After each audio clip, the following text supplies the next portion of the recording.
Muy buenas tardes, amados amigos y hermanos presentes.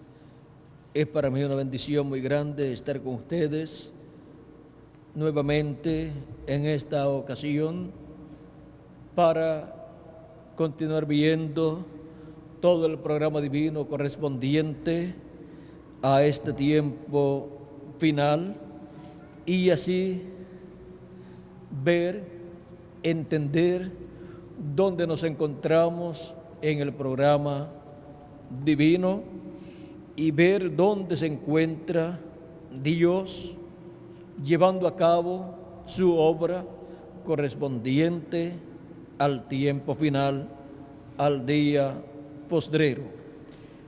Nos dice el apóstol San Pablo en su carta a los Efesios, en el capítulo 2 y verso 19 en adelante, 19 al 22, de la siguiente manera: así que ya no sois extranjeros ni advenedizos, sino conciudadanos de los santos y miembros de la familia de Dios, edificados sobre el fundamento de los apóstoles y profetas, siendo la principal piedra del ángulo Jesucristo mismo, en quien todo el edificio, bien coordinado, va creciendo para ser un templo santo en el Señor, en quien vosotros también sois juntamente edificados para morada de Dios en el Espíritu. La obra maestra de Jesucristo. La obra maestra de Jesucristo. Pueden tomar asiento si tienen la bondad. La obra maestra de Jesucristo, vamos a llamarlo un templo o su templo.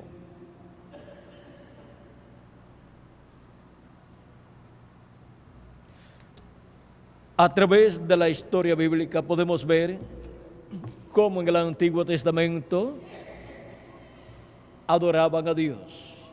Y podemos ver que Dios al profeta Moisés le mostró en el monte Sinaí el modelo para la construcción de un templo, de un tabernáculo que Dios le ordenó que construyera. Y le fue dicho: hazlo conforme al modelo que te fue mostrado en el monte, o sea, en el monte Sinaí, porque ese tabernáculo o templo que Moisés construiría era de acuerdo al modelo del templo de Dios que está en el cielo. Y Moisés no podía fallar en la construcción de ese templo, tenía que hacerlo conforme al modelo que le había sido mostrado. Ese modelo, vean ustedes, tenía el lugar llamado el atrio, tenía el lugar santo y el lugar santísimo. Y Dios entraría a ese templo y moraría en ese templo, en el lugar santísimo de ese templo, en medio de los dos querubines de oro. Nos dice en el Éxodo capítulo 25, verso 18 al 22, harás también dos querubines de oro, labrados a martillo, los harás en los dos extremos del propiciatorio. Harás pues un querubín en un extremo y un querubín en el otro extremo. De una pieza con el propiciatorio harás los querubines en sus dos extremos. Los querubines se extenderán por encima las alas, cubriendo con sus alas el propiciatorio, sus rostros el uno enfrente del otro, mirando al propiciatorio los rostros de los querubines, y pondrás el propiciatorio encima del arca, y en el arca pondrás el testimonio que yo te daré. Y de allí me declararé a ti, y hablaré contigo de sobre el propiciatorio, de entre los dos querubines que están sobre el arca del testimonio, todo lo que yo te mande, todo lo que yo te mandare para los hijos de Israel. Aquí podemos ver que Dios moraría en ese tabernáculo, moraría en el lugar santísimo. Dios en esa columna de fuego en la cual le había aparecido Moisés, la cual había sacado al pueblo hebreo y le había alumbrado el camino de noche y le hacía sombra de día, ahora moraría dentro de un templo, de un tabernáculo, en el lugar santísimo de ese templo, y de allí se declararía a Moisés y le hablaría, le mandaría todo lo que quería Dios hablarle al pueblo hebreo. Dice, y de allí me declararé a ti, y hablaré contigo de sobre el propiciatorio, de entre los dos querubines que están sobre el arca del testimonio, todo lo que yo te mandare para los hijos de Israel. Ahora, Dios estaría hablando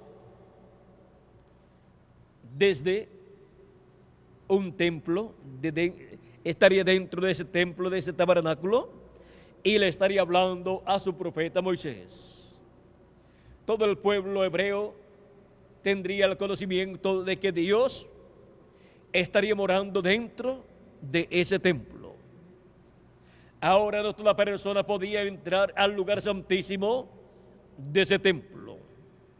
Solamente el profeta Moisés y el sumo sacerdote una vez al año. Pero el profeta Moisés podía entrar en diferentes ocasiones en que Dios le ordenara entrar allí, o en las ocasiones en que Moisés tendría necesidad de entrar allí. O sea que Moisés era el único que podía entrar y salir de ese lugar a ese lugar y de ese lugar en cualquier tiempo, pero Aarón solamente el día de la expiación, que era el día 10 del mes séptimo de cada año. Moisés podía ver la Shekinah, la columna de fuego, en cada ocasión en que entraría al lugar santísimo. Pero Aarón, una vez al año, porque era el sumo sacerdote, y cuando entraba Aarón, tenía que entrar con la sangre de la expiación. Luego los demás sacerdotes, sumos sacerdotes, que vendrían después de Aarón, también entrarían una vez al año, el día 10 de cada mes séptimo, y llevarían sangre del macho cabrío que fue sacrificado en expiación. Ahora ven ustedes, Moisés podía entrar en cualquier tiempo. Podía entrar en cualquier tiempo porque era el profeta mensajero de esa dispensación de la ley. Ahora podemos ver que ese templo representa el templo que está en el cielo. Por lo tanto, Dios en ese templo estaría reflejando las cosas que están en el cielo. Y las cosas que Dios desde el cielo materializaría en la tierra, las estaría reflejando aquí en la tierra. Y le estaría hablando a su profeta Moisés, y le estaría ordenando a su profeta Moisés cosas para el pueblo hebreo. Encontramos que también el templo que está en el cielo y el tabernáculo que hizo Moisés y el templo que hizo Salomón están representados en el monte Sinaí. Y en la cúspide del monte Sinaí estaba Dios. Y allí subió Moisés para encontrarse con Dios. Fue una reunión en la cumbre del monte Sinaí, porque siempre es una reunión en la cumbre de un monte donde Dios viene y donde Dios está manifestado, y a donde sube siempre un mensajero dispensacional para encontrarse con Dios, y Dios debe revelarle todas las cosas que él debe conocer y debe darle a conocer al pueblo de Dios. Ahora podemos ver que por cuanto la cumbre del monte Sinaí representaba el trono de Dios, representaba el lugar santísimo, Dios estaba allí. Y por cuanto el lugar santísimo del tabernáculo que hizo Moisés representaba el lugar santísimo del templo que está en el cielo, donde está el trono de Dios, Dios estaba allí. Cuando Moisés construyó y levantó aquel tabernáculo con mano de obra de la gente del pueblo hebreo, que fueron ungidas por Dios y llenos de sabiduría para hacer ese trabajo, encontramos que al ser levantado el tabernáculo y ser dedicado a Dios, Dios vino a ese tabernáculo, a ese templo, entró a ese templo. Con su entrada, los ministros, los levitas, no podían ministrar por la llegada de Dios en esa nube, por la gloria de Dios viniendo en esa nube a su templo, a su tabernáculo, dedicado a Dios por Moisés en esa ocasión. Y entró a su templo el Señor, vino a su templo el Señor, su templo, su tabernáculo, que le ordenó construir a Moisés, el cual era tipo y figura del que está en el cielo. Y por cuanto era tipo y figura del que está en el cielo, Dios entró y llegó al lugar santísimo y allí habitó en medio de los dos querubines de oro. Así como en el cielo Dios tiene dos grandes arcángeles, Gabriel y Miguel, y Dios habita allá en el cielo, en el lugar santísimo de su templo celestial. Y de allá sale la palabra de Dios, de su templo, de su trono. Ahora encontramos que más adelante Dios escuchaba la oración que su pueblo hacía mirando hacia ese templo. ¿Por qué? Porque siendo que representa el templo que está en el cielo y Dios estaba morando en la columna de fuego en ese tabernáculo, Dios escuchaba la oración de su pueblo, la cual ofrecían cuando ofrecían sus sacrificios y obtenían la misericordia de Dios. Ahora podemos ver el por qué era efectivo aquel tabernáculo que hizo Moisés, ordenado por Dios, porque era la representación del templo que está en el cielo.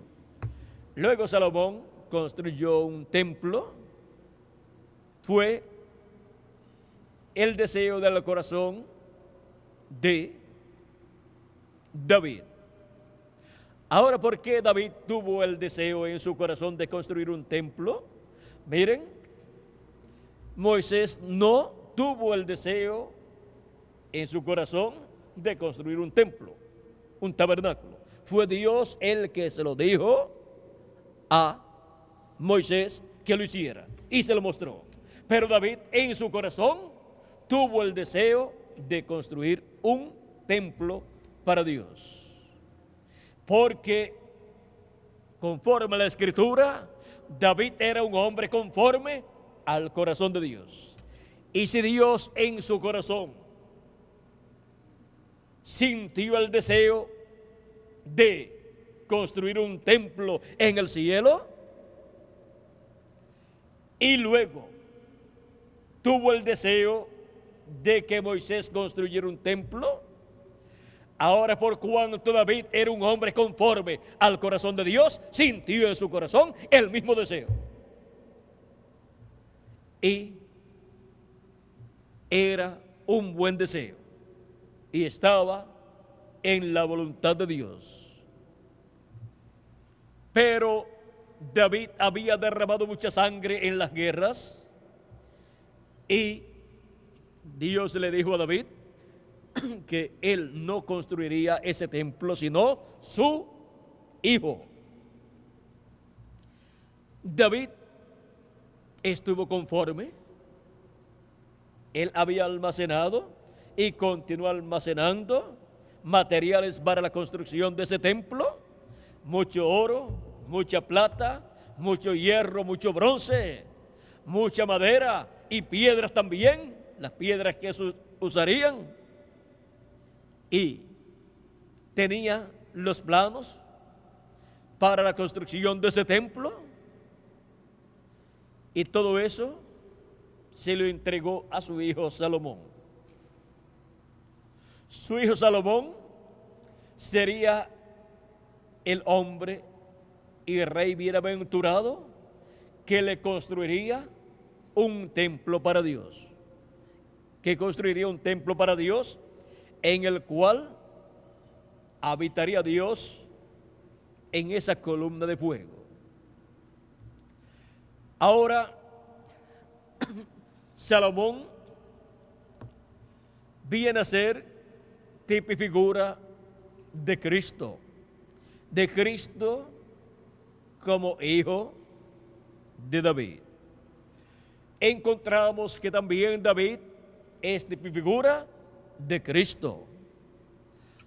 Ahora encontramos que cuando Salomón vino a ser rey sobre Israel, luego del reinado del rey David, continuó el trono de David, aunque David murió, pero su trono continuó y fue ocupado por el rey Salomón, el cual comenzó su reinado antes de la muerte del rey David.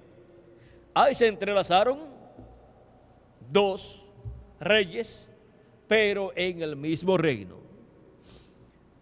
Ya David estaba muy anciano y fue para David un privilegio grande ver el que sería el próximo rey, verlo con su corona puesta, ver el que sería el constructor del templo para Dios.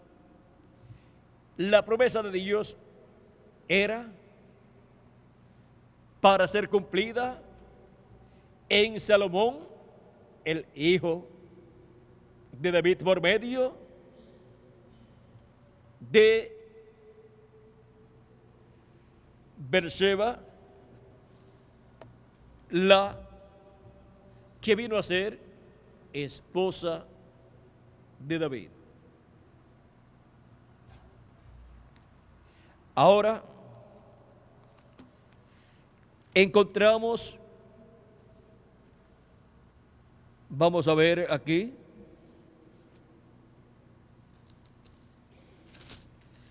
encontramos que David había cometido sus errores, aún había cometido su error con esa mujer, pero vean que el programa divino continuó hacia adelante, aún con todos los problemas y errores que había cometido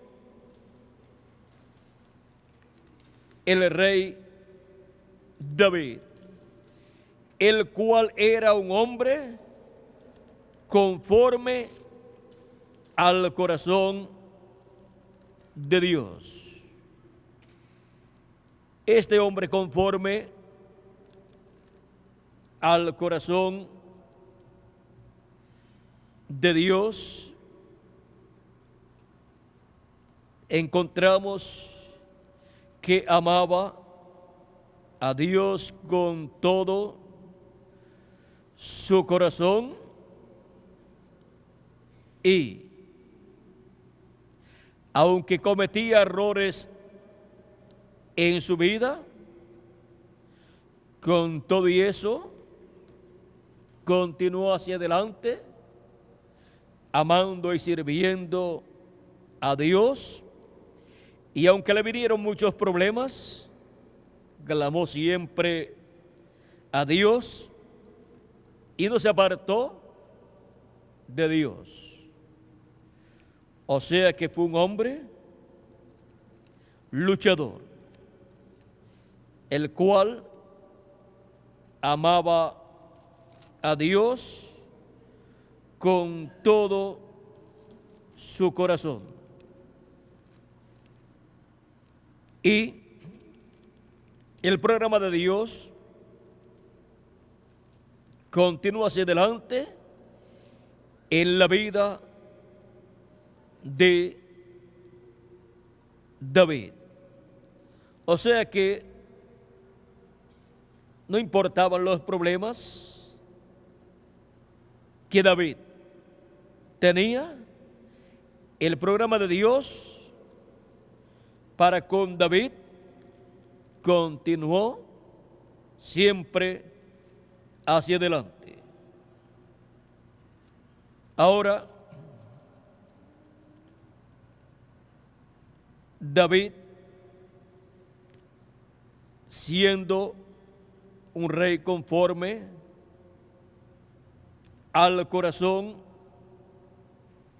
de Dios, recibía de parte de Dios en su alma el programa de Dios. O sea que los pensamientos del corazón de Dios eran transmitidos al corazón de David. Y David quiso ese templo para Dios. Estaba en el corazón de Dios y pasó al corazón de David. Pero la construcción de ese templo cayó en las manos del hijo de David, o sea, de Salomón. Salomón aprovechó esa bendición tan grande, pero Salomón era un hombre, un joven, y le pidió a Dios sabiduría para juzgar al pueblo, para guiarlo bien. Esto fue en una ocasión en que tuvo un sueño donde Dios le apareció. Dios le dijo que pidiera todo lo que él quisiera: riquezas, gloria, muchas cosas. O sea, 3 cosas le dijo. Y Salomón pidió sabiduría para guiar al pueblo hebreo. Dios le dijo que le daría esa sabiduría y le daría también gloria y riquezas. Si hubiera pedido riquezas, recibía riquezas, pero no recibía sabiduría. Y una persona rica sin sabiduría no usa correctamente esas riquezas. ¿Y para qué quiere riquezas?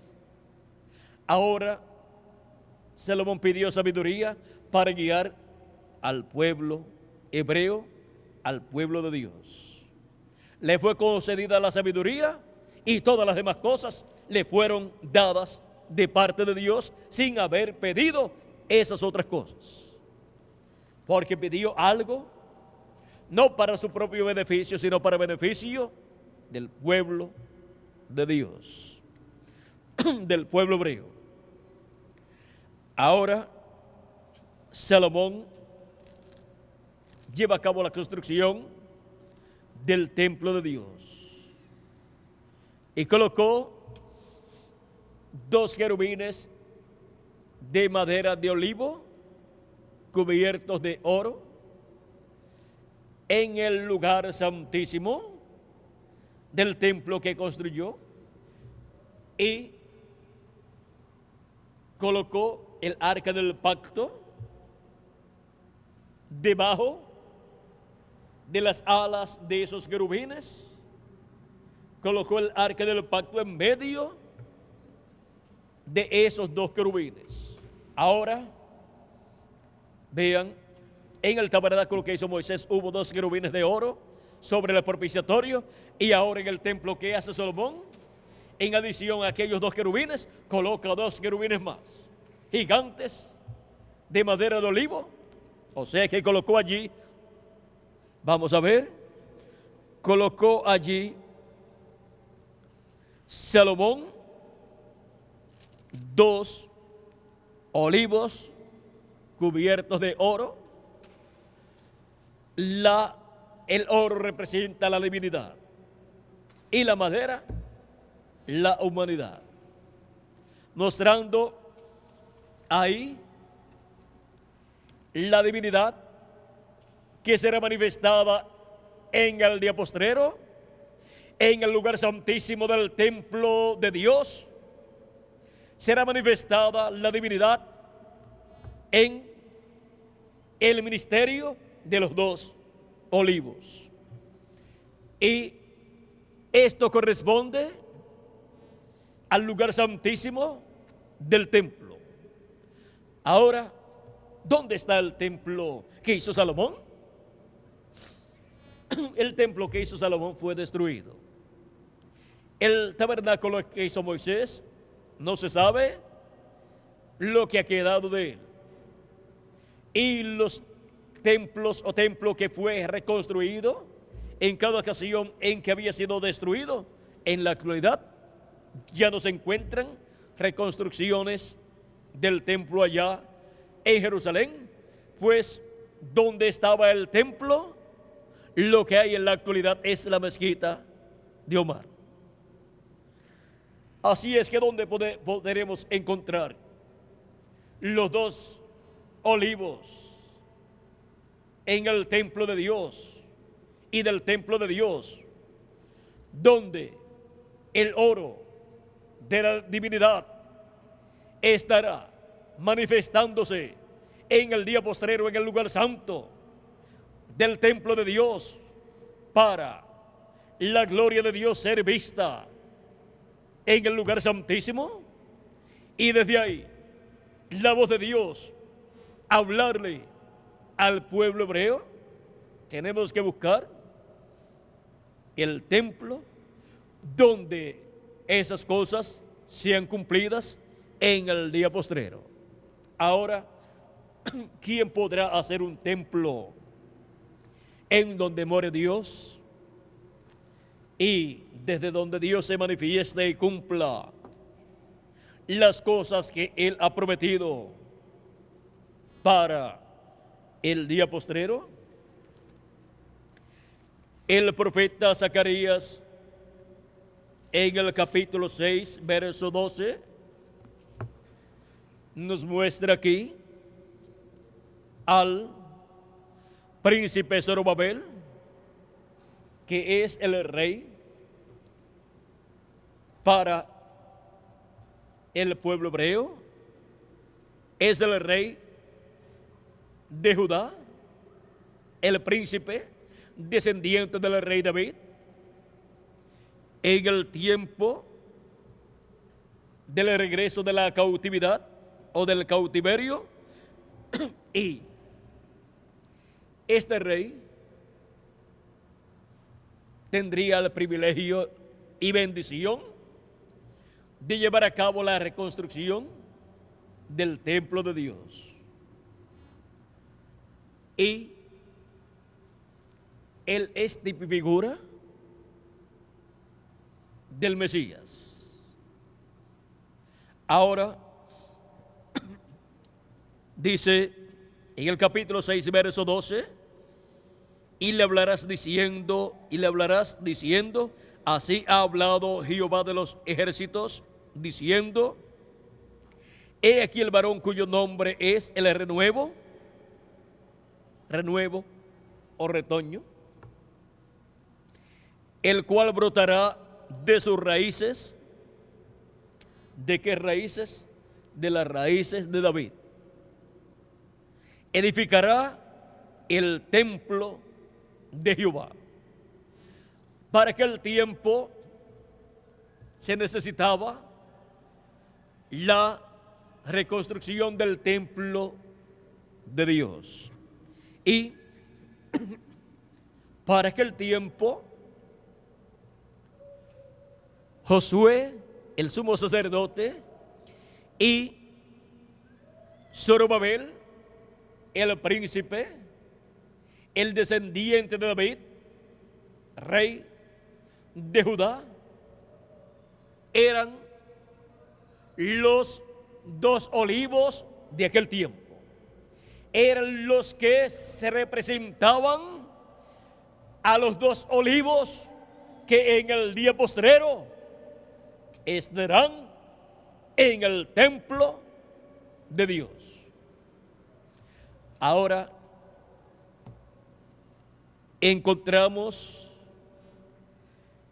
que aquí Zorobabel, siendo tipo y figura de Cristo, pues Zorobabel y Jesucristo, vean ustedes, vienen de David.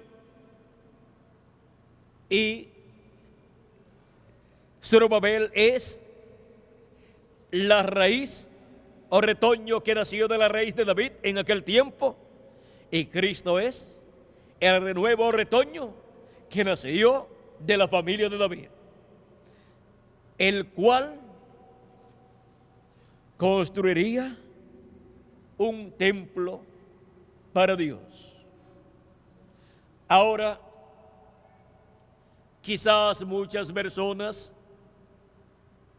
en medio del pueblo hebreo esperan la venida del Mesías para la construcción de un templo literal allí, donde estuvo el templo que Salomón construyó. Pero miren, la primera venida del Mesías se cumplió 2000 años atrás y murió, resucitó y ascendió al cielo, y el día de Pentecostés descendió en Espíritu Santo para la construcción del templo, y comenzó en Jerusalén la construcción. Comenzó el día de Pentecostés y ha continuado la construcción de ese templo para Dios. Ese templo para Dios que es la iglesia del Señor Jesucristo. Es una obra maestra del carpintero de Nazaret, de ese sencillo carpintero del cual nadie se imaginaba que podía construir un templo, el cual dijo: destruyan este templo y en 3 días yo lo levantaré. Ahora él estaba hablando no del templo literal, sino que estaba hablando de su cuerpo, que es el templo humano donde Dios estaba morando. Y ahora encontramos que así como el cuerpo de Jesucristo vino a ser el templo de Dios, también la iglesia del Señor Jesucristo es el templo de Jesucristo, el templo de Dios que Jesucristo ha estado construyendo. Cristo ha estado construyendo un templo para morada de Dios en Espíritu Santo. Ese templo, que es su iglesia, es la obra maestra de nuestro amado Señor Jesucristo. Él ha estado de edad en edad realizando esa construcción y ha estado tomando en cuenta todos los detalles, los cuales fueron mostrados en el tabernáculo que hizo Moisés y en el templo que hizo Salomón. Ambos templos, el de Salomón y el de Moisés, ven ustedes, representan el templo que está en el cielo y también representan a Jesucristo, que es el templo humano de Dios, y también representan a la iglesia del Señor Jesucristo, que es el templo espiritual de nuestro amado Señor Jesucristo, porque la iglesia del Señor Jesucristo es el cuerpo místico del Señor Jesucristo. Ese es el templo que Jesucristo está construyendo desde el día de Pentecostés hacia acá. Y encontramos que es una obra maestra la que Él está llevando a cabo. Todos los detalles han sido tomados en cuenta. Miren, ¿quieren ver el candelero o candelabro que estuvo en el tabernáculo que hizo Moisés en el lugar santo y en el templo que hizo Salomón? Pues el candelabro con sus 7 lámparas y sus 7 mechas encendidas son las 7 edades de la iglesia gentil con sus 7 ángeles mensajeros. Ven la forma tan maravillosa que Jesucristo está materializando el templo que hizo Salomón y el tabernáculo que hizo Moisés y las cosas contenidas en él. Por eso fue que cuando Moisés levantó el tabernáculo, tomó de la sangre del sacrificio, de la expiación, y roció 7 veces sobre él. ¿Por qué?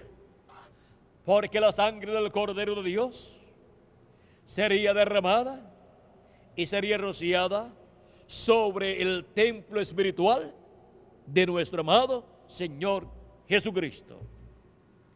Ahora podemos ver que ese templo que está construyendo Jesucristo llega a su perfección en el día postrero. Y en el día postrero, donde llega a su perfección, será dedicado a Dios para morada de Dios en espíritu en toda su plenitud. Y entrará Dios en toda su plenitud a su templo espiritual construido por nuestro amado Señor Jesucristo. Esa es la obra maestra del Señor Jesucristo. Quizás a algunas personas que son coleccionistas les gustaría tener en su colección una silla o una mesa o una puerta que construyó nuestro amado Señor Jesucristo. Pero miren, nuestro Dios tendrá una obra maestra construida por el carpintero de Nazaret, por Jesucristo. Vean por qué su trabajo de carpintero concuerda con lo que él haría en el programa divino para así ser el constructor del templo espiritual de Dios, el cual fue representado en el tabernáculo que hizo Moisés y fue representado en el templo que hizo Salomón. Ahora encontramos que tenemos las primicias del Espíritu Santo, pero tendremos la plenitud del Espíritu Santo en el día postrero, cuando el templo espiritual de Cristo llega a su terminación. O sea, cuando se termina la construcción de ese templo y llega a su perfección, ese templo llega a la estatura de un varón perfecto, o sea, llega a la estatura de nuestro amado Señor Jesucristo. Es para el día postrero que ese templo llega a su perfección. Es en el día postrero que ese templo recibe la venida de Dios en Espíritu Santo en toda su plenitud. Es en el día postrero que cada miembro de ese cuerpo místico de creyentes recibirá la plenitud del Espíritu Santo y con esa plenitud recibirá su nuevo cuerpo para vivir por toda la eternidad con Dios morando dentro de él, como moró en nuestro amado Señor Jesucristo. Ese es el programa divino que Dios llevará a cabo para toda la eternidad. Y comenzó, vean ustedes, con Jesucristo construyendo un templo para Dios. Ese templo para Dios, esa casa para Dios, es la iglesia del Señor Jesucristo. Es la obra maestra que Jesucristo tendrá lista en el día postrero para morar Jesucristo en el Espíritu Santo en esa casa, en ese cuerpo místico de creyentes. Ese es el templo de Dios, construido por nuestro amado Señor Jesucristo. Y así como llegó el hombre perfecto, la obra perfecta, 2000 años atrás, obra que había sido comenzada su construcción de etapa en etapa, de edad en edad, en los profetas del Antiguo Testamento. Y al final llegó la obra perfecta de Dios, la obra maestra de Dios. Vean, iba moviéndose de un profeta a otro el Espíritu de Dios hasta que tuvo una obra maestra, una obra perfecta, nuestro amado Señor Jesucristo. Un hombre perfecto, el cual vino no por medio de la unión de un hombre y de una mujer, sino por creación divina en el vientre de María. Fue creado el cuerpo de Jesús en el vientre de María. Una célula de vida fue creada y se multiplicó célula sobre célula hasta que formó el cuerpo de nuestro amado Señor Jesucristo. Y apareció en la tierra la obra maestra de Dios, nuestro amado Señor Jesucristo. Ahora encontramos que cuando apareció en su ministerio, se estaba entrelazando una dispensación con otra. Y una nueva edad estaba comenzando, la edad de la piedra angular. Y allí estaba la piedra angular, Jesucristo, la obra maestra de Dios, la obra perfecta de Dios. La obra perfecta de Dios para la edad de la piedra angular de 2000 años atrás, cuando había llegado a su final la edad séptima de la iglesia hebrea, de la cual Juan el Bautista fue su mensajero y fue rechazado por los grandes maestros, grandes líderes religiosos del pueblo hebreo. Y Cristo dijo: cosa maravillosa es esta, que vino Juan el Bautista predicando y bautizando, y las rameras y los publicanos lo recibieron, creyeron y se bautizaron. Y esto es cosa maravillosa, que los publicanos y las rameras van delante en el reino, o sea que están entrando primero que los grandes líderes religiosos del pueblo hebreo. Esto fue una cosa maravillosa en los días de Juan el Bautista y de Jesús. Ahora encontramos que la religión hebrea, encabezada en el sumo sacerdote y demás grandes líderes religiosos, rechazó a Jesucristo y a Juan el Bautista. No lo recibieron. No creyeron que Juan el Bautista era el Elías que tenía que venir en ese tiempo para preparar el camino al Señor. Y tampoco creyeron que Jesús era el Mesías prometido en la Escritura. Estaban ciegos, espiritualmente hablando, al cumplimiento de las promesas divinas correspondientes a aquel tiempo. Y cuando las personas están ciegas, dan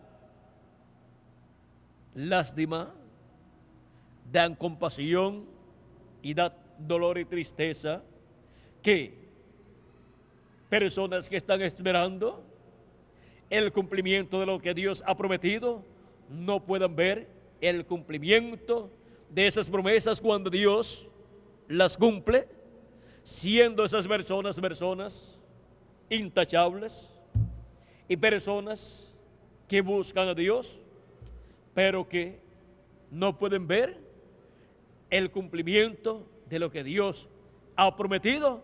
Y entonces dicen: nosotros estamos esperando el cumplimiento de estas promesas, pero ese Juan el Bautista no es el Elías que nosotros estamos esperando.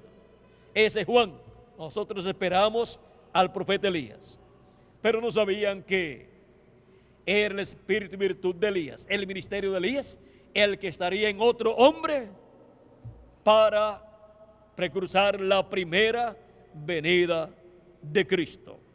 Así como también para el tiempo final de los gentiles, el profeta Elías está prometido para venir, para así ser el precursor de la segunda venida de Cristo. Pero no es o no será Elías literalmente, sino otro hombre con el ministerio de Elías por cuarta ocasión. O sea, el ministerio de Elías se ha manifestado por cuarta ocasión en otro hombre. Y ese otro hombre fue William Marion Branham. Ahora, cuando apareció Juan el Bautista siendo el Elías prometido para aquel tiempo, en donde estaba el espíritu ministerial de Elías manifestado por tercera ocasión, para precursar la primera venida del Mesías, la venida del ángel del pacto en carne humana, encontramos que hizo todo lo que decía la Escritura que haría Elías, pero no lo conocieron. Aún los discípulos de Jesucristo preguntaban a Jesús, de acuerdo a como los doctores de la ley y los escribas le preguntaban a ellos, diciéndole a los discípulos que Elías tenía que venir primero. O sea, que ellos no podían estar diciendo que el Mesías ya estaba en la tierra, el rey de Israel, sin haber venido primero Elías para restaurar todas las cosas. Y esta era una pregunta que estaba en la mente de ellos y en el corazón de ellos. Y le preguntan a Jesucristo cuando bajaron del monte de la transfiguración, donde vieron al profeta Elías y donde vieron al profeta Moisés con Jesucristo. Y ellos preguntan a Jesucristo, ¿no dicen los escribas que es necesario que Elías venga primero y restaure todas las cosas? Cristo le contesta a ellos, ya Elías vino y no lo conocieron e hicieron de él todo lo que quisieron. Y entonces entendieron que él les hablaba de Juan el Bautista como el Elías que tenía que venir en ese tiempo, preparándole el camino al Señor.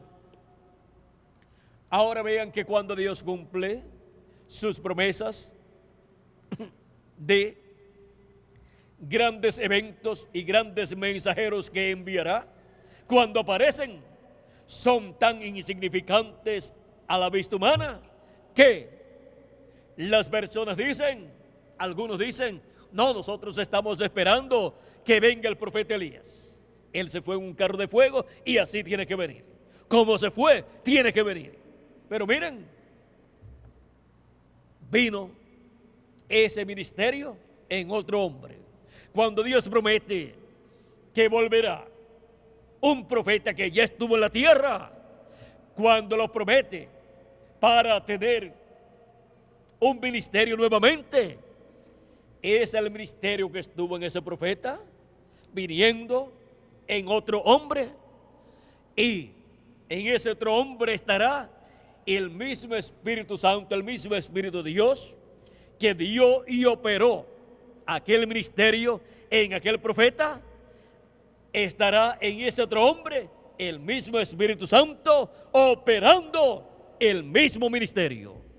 Porque el que tiene ministerios es Dios, es el Espíritu Santo.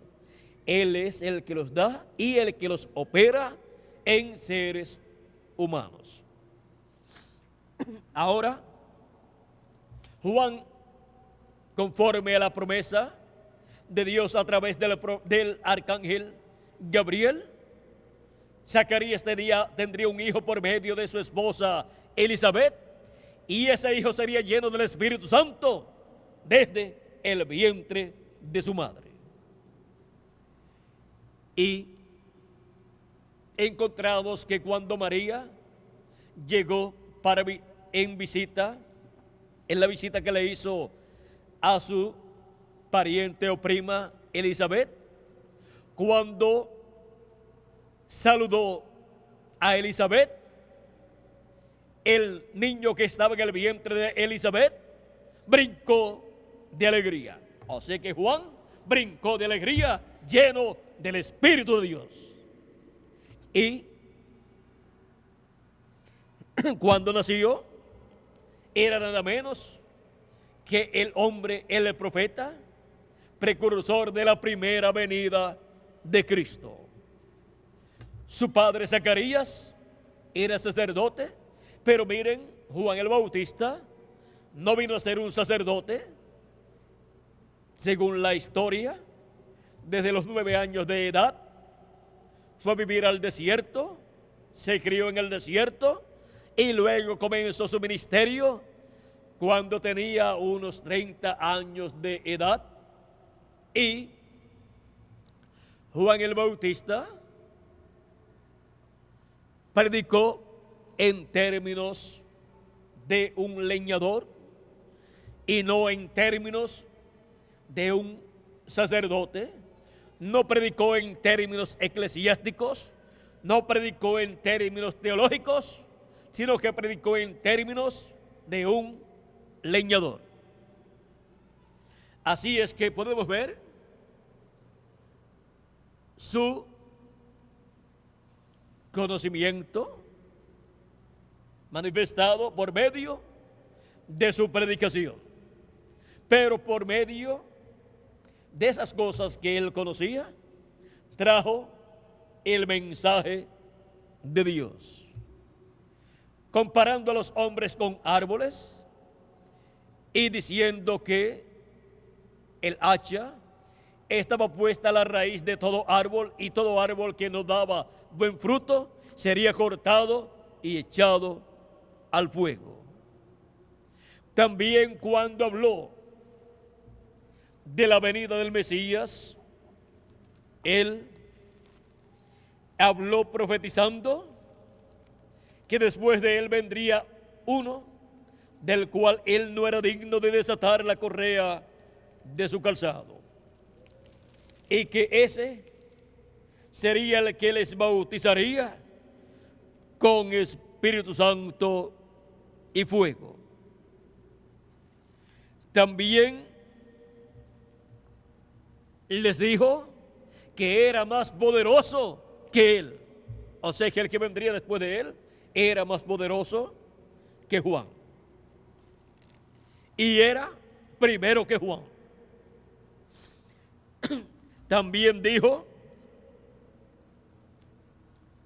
vamos a ver aquí, San Mateo capítulo 3, verso 10 al 12 dice: y ya también el hacha está puesta a la raíz de los árboles, por tanto todo árbol que no da buen fruto es cortado y echado en el fuego.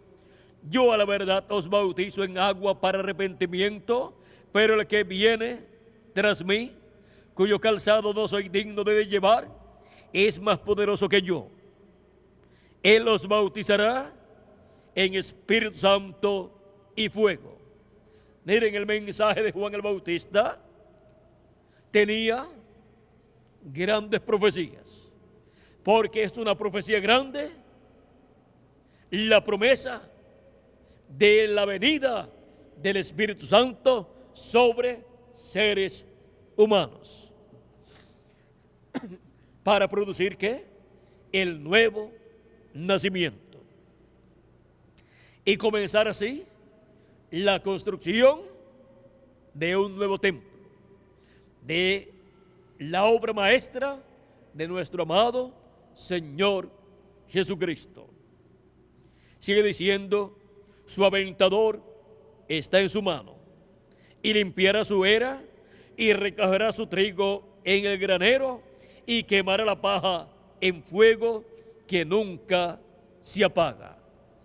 Aquí la visión profética de Juan se extiende hasta el día postrero, en donde el trigo, que son los hijos del reino, los miembros del cuerpo místico de Jesucristo, serán recogidos y será llevada a cabo así la gran cosecha del fin del siglo, del fin del tiempo, del fin del mundo, prometida en la parábola del trigo y de la cizaña de San Mateo capítulo 13, verso 37 al 43, donde Él les explica esa parábola.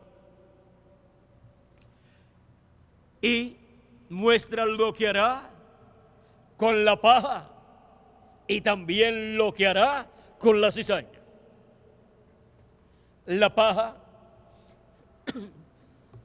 del trigo es el tallo en donde estuvo la vida de Jesucristo pasando para al final llevar el fruto y madurarse ese fruto en la cúspide de esa planta de trigo. Luego,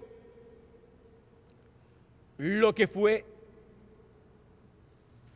el tallo de esa planta de trigo se seca y se convierte en paja, como podemos ver en los sembrados para el tiempo de la cosecha del maíz o de trigo, que el tallo va perdiendo su color y va poniéndose amarilloso, pues se va secando, va muriendo, y así la vida donde pasa, la vida ha pasado al fruto, a los granos de trigo que están madurando en la cúspide, en la cumbre de esa planta. Ahora podemos ver que la planta, cuando se va secando, va tomando el color de la muerte. Por eso, también en Apocalipsis capítulo 6, versos 7 al 8, encontramos que cuando viene el jinete,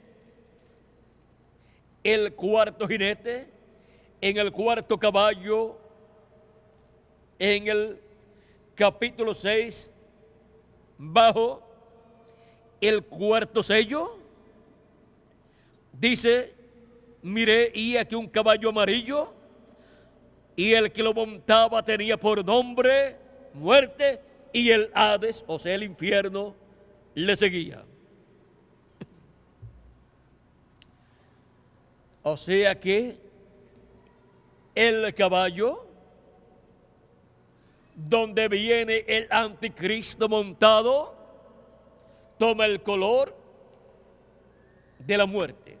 Por eso dice que tenía por nombre Muerte, y el Hades, el infierno, le seguía.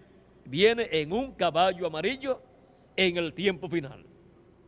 En la manifestación final del anticristo, del hombre de pecado, es que el color de la muerte estará manifestado y tratará de destruir a todos los hijos e hijas de Dios. Pero antes, Cristo resucitará a los muertos en Cristo y transformará a sus escogidos que estarán vivos en el día postrero y que llegarán a una completa madurez y alcanzarán la estatura del hombre perfecto en el día postrero, en la edad de la piedra angular, donde Cristo estará manifestado conforme a su promesa. Y Cristo llevará a cabo en su iglesia la obra correspondiente al día postrero, porque su iglesia es su templo espiritual, que es completado que su construcción es completada y luego es dedicado a Dios por Cristo para morada de Dios en Espíritu Santo en toda su plenitud, en donde obtendremos el nuevo cuerpo, seremos transformados, nosotros los que vivimos y los que murieron serán resucitados. Y llegaremos completamente a la perfección total y seremos a imagen y semejanza de nuestro amado Señor Jesucristo. Esto es lo que está señalado para ser manifestado en el día postrero en la obra maestra del Señor Jesucristo, que es su templo espiritual.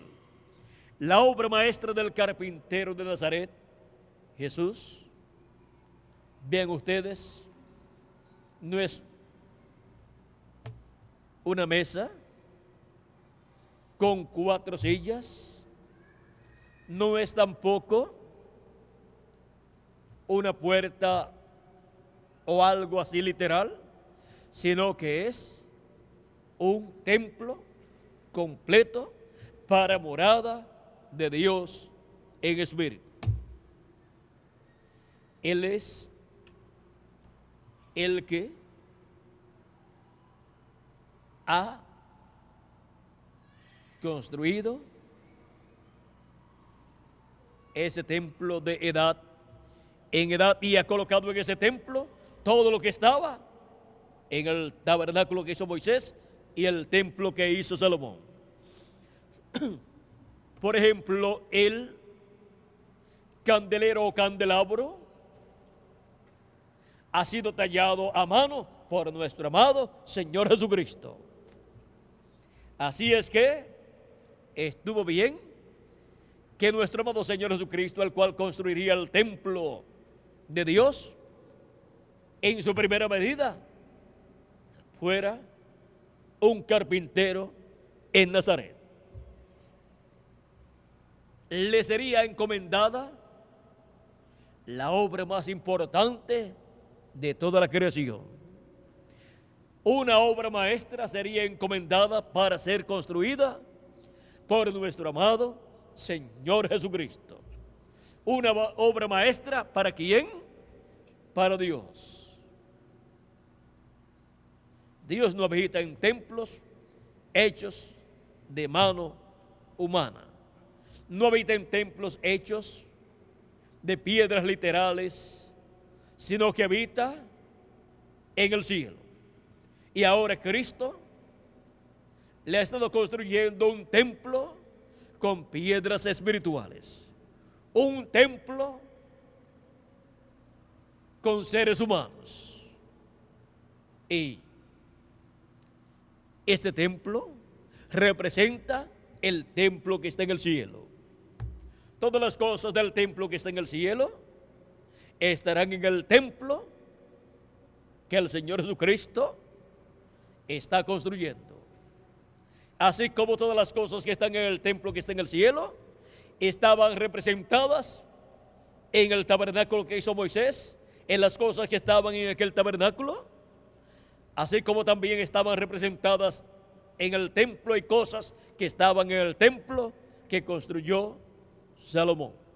Y ahora las cosas que están en el cielo están representadas en el templo espiritual de nuestro amado Señor Jesucristo, donde morará Dios en toda su plenitud. Dios ha estado en el Espíritu Santo en su iglesia, en el cumplimiento de las primicias del Espíritu, que es el bautismo del Espíritu Santo, con el cual nacemos de nuevo y entramos al cuerpo místico del Señor Jesucristo. Y entramos a esa obra maestra del Señor Jesucristo, que es su templo espiritual. Y ese templo llegará a su perfección en el día postrero. Así como en la edad de la piedra angular de 2000 años atrás apareció la obra maestra de Dios, nuestro amado Señor Jesucristo, en el día postrero, el templo espiritual de Cristo llegará a su perfección. Y Dios tendrá aquí en la tierra una obra maestra construida por nuestro amado Señor Jesucristo. Esa es la obra maestra del joven carpintero de Nazaret, nuestro amado Señor Jesucristo. Y cada uno de nosotros somos parte de esa obra maestra como miembros del cuerpo místico de Cristo, y como individuos, cada uno de nosotros somos esa obra maestra que Jesucristo está construyendo y que llegará a toda la perfección. Llegaremos a la perfección y llegaremos a ser como individuos la obra maestra de nuestro amado Señor Jesucristo. Y la iglesia del Señor Jesucristo, como cuerpo místico de creyentes, llegará a su perfección también en la edad de la piedra angular, donde la promesa de la obra maestra de Cristo será cumplida, porque ahí es donde llegaremos como cuerpo místico de creyentes y como individuos a la perfección, para morada de Dios en Espíritu Santo en toda su plenitud, en ese templo espiritual y en nosotros como individuos. Y habrá sobre la tierra millones de seres humanos, esto es incluyendo a los santos de las edades pasadas, que estarán sobre este planeta Tierra perfectos a la estatura de un varón perfecto, o sea, la estatura de Jesucristo, con un espíritu teofánico eterno y un cuerpo físico eterno también. Y así es como para el día posterior, para la edad de la piedra angular, Jesucristo tendrá una obra perfecta para presentarla al Dios creador de los cielos y la tierra, para morada de Dios en esa obra perfecta, en ese templo que Jesucristo ha estado construyendo y que llega a su perfección en el día postrero. Y llega en el día postrero al momento de la dedicación de ese templo para morada de Dios en espíritu en toda su plenitud. Hemos visto lo que es la obra maestra del Señor Jesucristo,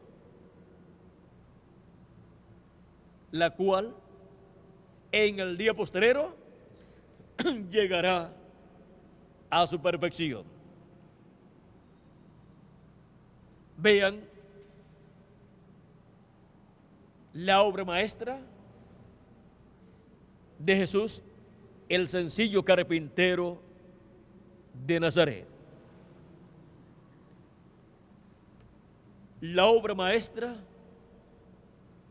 del Señor Jesucristo. Hemos visto que es su iglesia, la cual llegará a su perfección en el día posterior, en la edad de la piedra angular. en la dispensación del reino. Cada uno de nosotros somos parte de esa obra, de ese templo que Jesucristo está construyendo para morada de Dios en espíritu, en toda su plenitud, como moró Dios en espíritu, en toda su plenitud, en la persona de Jesús de Nazaret. La obra maestra del Señor Jesucristo. Ha sido para mí una bendición grande estar con ustedes en esta ocasión, dándoles testimonio de la obra maestra de nuestro amado Señor Jesucristo, desde la cual el pueblo hebreo escuchará la voz de Dios en el día postrero, cuando esta obra maestra haya llegado a su perfección y Dios esté en ella, manifestado, morando en toda su plenitud, en el lugar santísimo de esa obra maestra, en el lugar santísimo de ese templo espiritual. Que las bendiciones de Jesucristo, el ángel del pacto, correspondientes al lugar santísimo de su templo espiritual, sean sobre cada uno de ustedes y sobre mí también, y pronto todos seamos transformados y raptados. Pronto todos lleguemos a la perfección. Será hasta las próximas actividades y sobre todo hasta el domingo próximo, en que estaré nuevamente con ustedes. Aprovechamos los miércoles y también estamos aprovechando los viernes para que puedan ver y escuchar las conferencias que se han estado dictando en otros países, para que así reciban ese alimento espiritual y se haga carne en cada uno de ustedes esa palabra de Dios. Llegue allá a lo profundo de vuestro corazón y se haga carne allí, en lo profundo de vuestro corazón. Que Dios les continúe bendiciendo a todos, que Dios les guarde. Y dejo con nosotros nuevamente a Félix Caro para continuar y finalizar lo que falta de esta actividad de esta tarde. Será hasta la próxima actividad en que estaré nuevamente con ustedes para continuar dándoles testimonio de todas estas cosas que deben suceder en este día postrero en el cual nosotros estamos viviendo.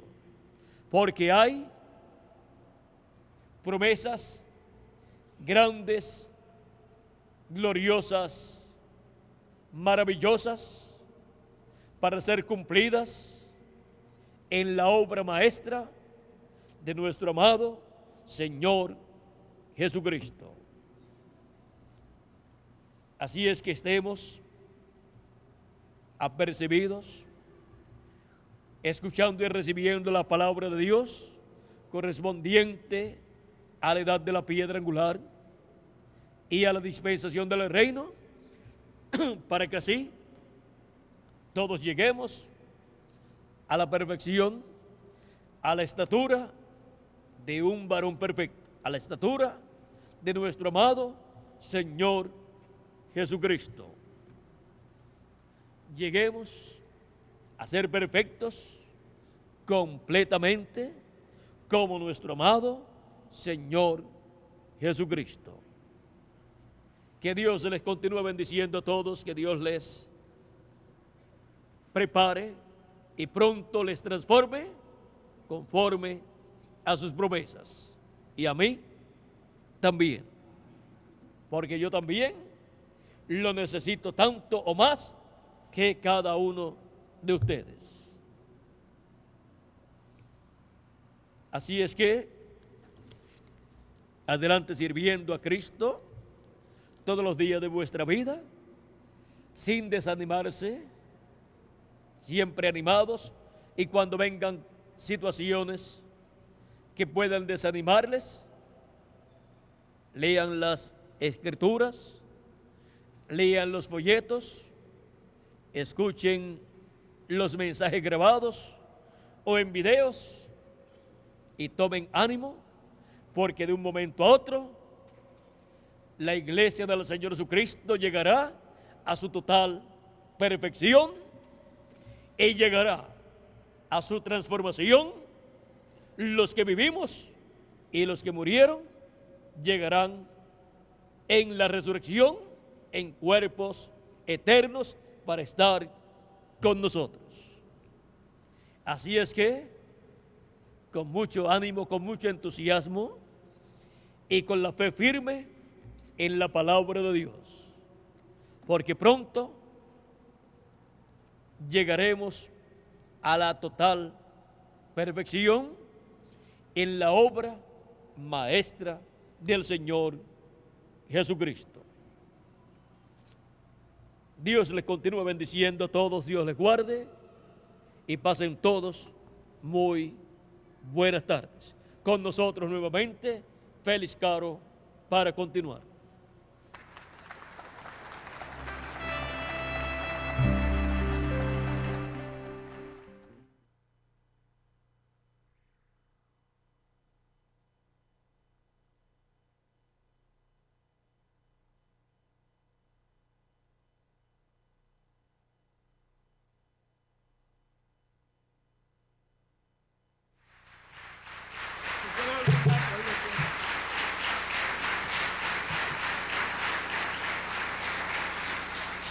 Muy buenas noches, amados amigos y hermanos presentes, televidentes y radio oyentes.